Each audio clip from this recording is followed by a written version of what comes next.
Today I'm in Benson, Arizona. I've dug this town extensively over the years, but I don't remember all these vacant lots. They must have torn these down in the last few years. Better go check it out.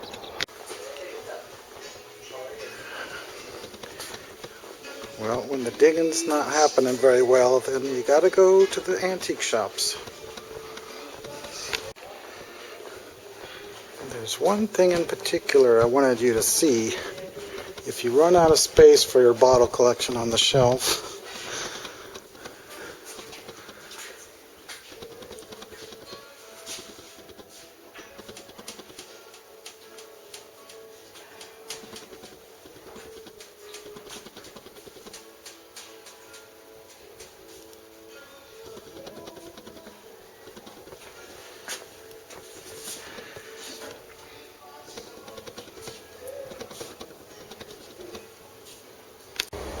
well, I bought some coins. I like to diversify a little bit. I like to have something else other than bottles in my store. I also sold a bunch of bottles. No, I just sold 3 bottles to this coin shop. One of those Dr. Peppers that I found on that last trip for $10 because I told him he could get 20 for it because I have sold one for 20 before, so that was nice to sell it for wholesale at that price. For decades I've been cruising up and down the old parts of Tucson, and never do they tear anything down. And now there's all kinds of stuff happening. There was an entire city block behind me. I couldn't catch it on film though. But this sure looks interesting.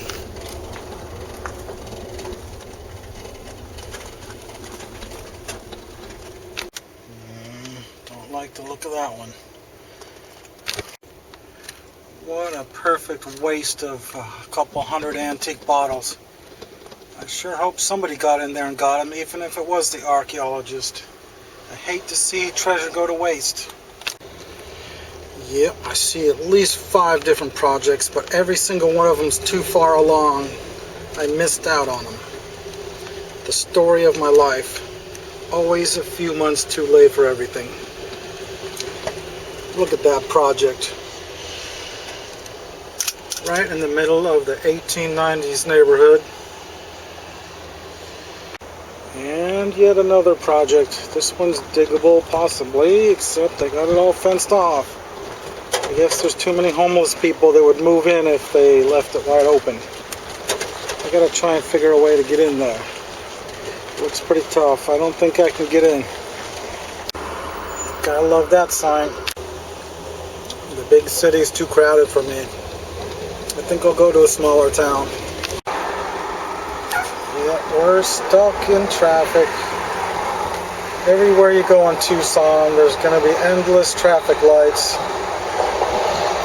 This is my 3rd attempt to get through this light. Every time we only get to move up about 75 feet.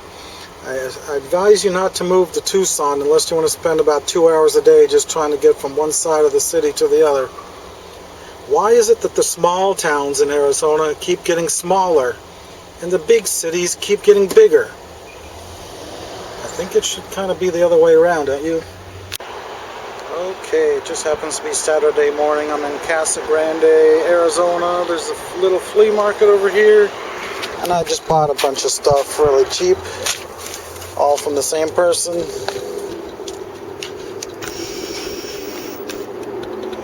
$1 for this.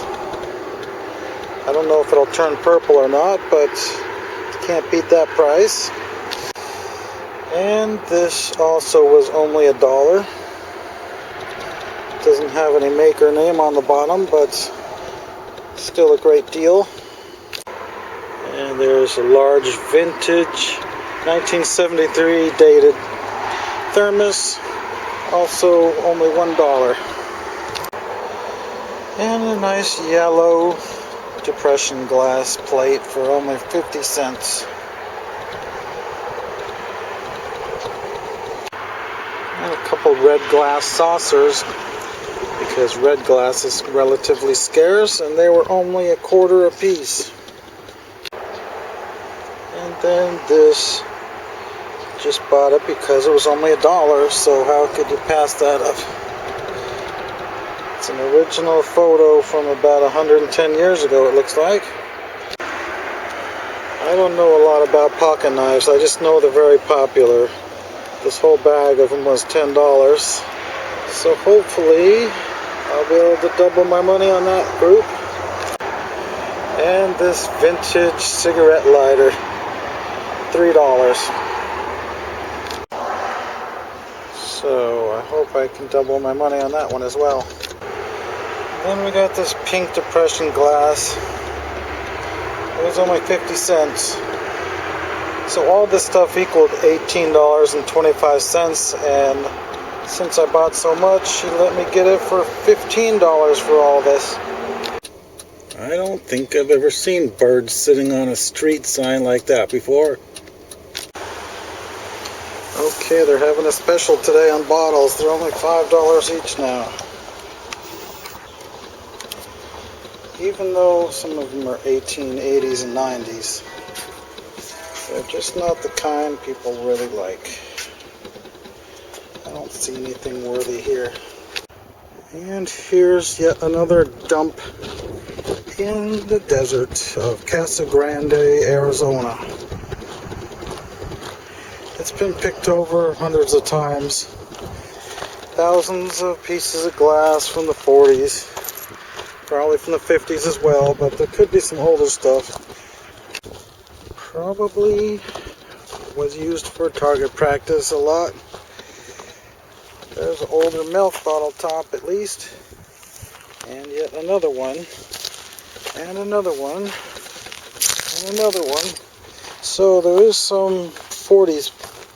Maybe they're even from the 30s. You never can tell until you see the rest of them. But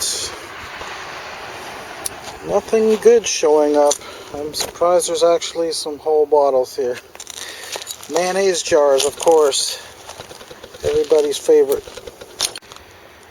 It looks like somebody actually dug a little bit over here.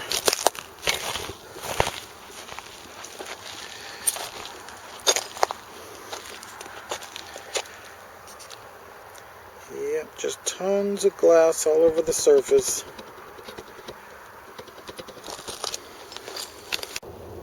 And plenty of bottle caps. They're still nice and solid. But of course they don't have anything written on them anymore. But you don't see this in the East because they would have all disintegrated by now. Now there's an interesting one. A dairy juice bottle. Looks like it got reused. There's a lot of poor dairies out this way. They hand etched their initials on stuff. I never see this in the East, only out in the Southwest. About the only thing I could expect to find out here worth bringing home would be some of these lids. Since they're still intact, you can take them off and put them onto other bottles that are actually worth something, and it makes them worth an extra $1.